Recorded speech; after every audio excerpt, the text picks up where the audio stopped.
ভয়াবহ বন্যায় ক্ষতিগ্রস্ত ফেনী, যেখানে বিভিন্ন রোগে আক্রান্ত নারী, পুরুষ এবং বয়োবৃদ্ধরা পর্যন্ত।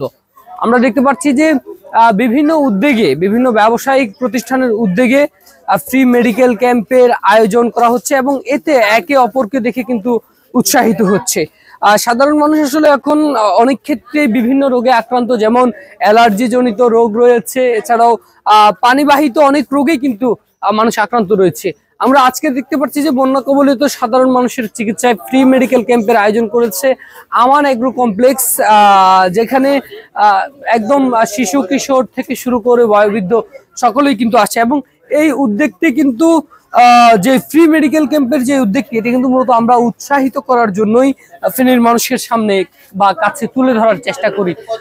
আমরা দেখতে পাচ্ছি যে এখানে বিশেষজ্ঞ ডাক্তার বা যারা রয়েছেন তারা আসছেন এবং রোগীর সাথে যে রোগীদের সমস্যার কথাগুলো জেনে ঔষধ সহ দেওয়ার চেষ্টা করছেন।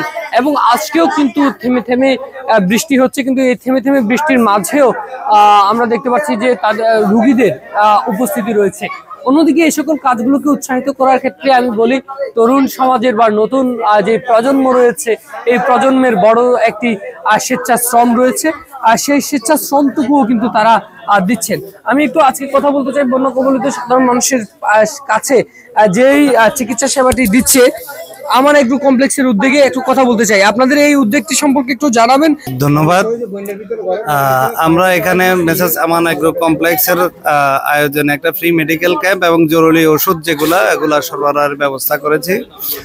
মূলত বন্যা পরবর্তী সময়ে মানুষের এই যে গ্রামের মানুষ তারা চিকিৎসা পাচ্ছে না, বিভিন্ন জায়গায় ওষুধের সংকট রয়েছে, ডাক্তারের সংকট রয়েছে এবং পরিবহনেরও একটা বড় ধরনের সংকট, যার কারণে আমরা চেষ্টা করেছি তাদের গোড় দোরা এসে তাদেরকে সহযোগিতা করার জন্য। তো আমাদের খামারের উদ্যোগে 3 জন ডাক্তার নিয়ে আমরা এখানে এবং মেডিকেলের যে ইকুইপমেন্ট এবং আদার যে মেডিসিনের জরুরি মেডিসিন ওগুলো আমরা এখান থেকে সরবরাহ করতেছি। তো আমরা প্রথম থেকেই মোটামুটি সবার সাথে আছি জরুরি ত্রাণ বিতরণ সহ অন্যান্য প্রোগ্রামে, এবং এইসব যে রাষ্ট্রীয় যেসব বিপর্যয়, প্রাকৃতিক বিপর্যয়, এই বিপর্যয়ে আমরা চাই যে যার সাধ্যমতো মানুষের পাশে এসে দাঁড়াক এবং মানুষকে সহযোগিতা করুক। অসংখ্য ধন্যবাদ যে তারা নিজেরাও কিন্তু ক্ষতিগ্রস্ত হয়েছেন এবং সেই ক্ষতিগ্রস্ততার পরও আমরা দেখতে পাচ্ছি যে এখানে দাঁড়াচ্ছেন। আমি একটু দেখাই, এর পাশাপাশি কিন্তু সকল ধরনের ঔষধপত্রও কিন্তু বিতরণ করা হচ্ছে এবং সবাই যেন এই সকল কাজগুলোতে, মানবিক কাজগুলোতে এগিয়ে আসেন। আমরা দেখেছি যে পুরো দেশ যখন ক্ষতিগ্রস্ত ফেনী, তখন পুরো দেশ কিন্তু আমরা দেখেছি যে ফেনীর পাশে এসে দাঁড়িয়েছেন এবং যে পরিমাণে ক্ষয়ক্ষতি ফেনীতে হয়েছে, সাধারণ মানুষের কাছে আসলে এখনো অর্থ নেই, সাধারণ মানুষের কাছে কোনো টাকা নেই।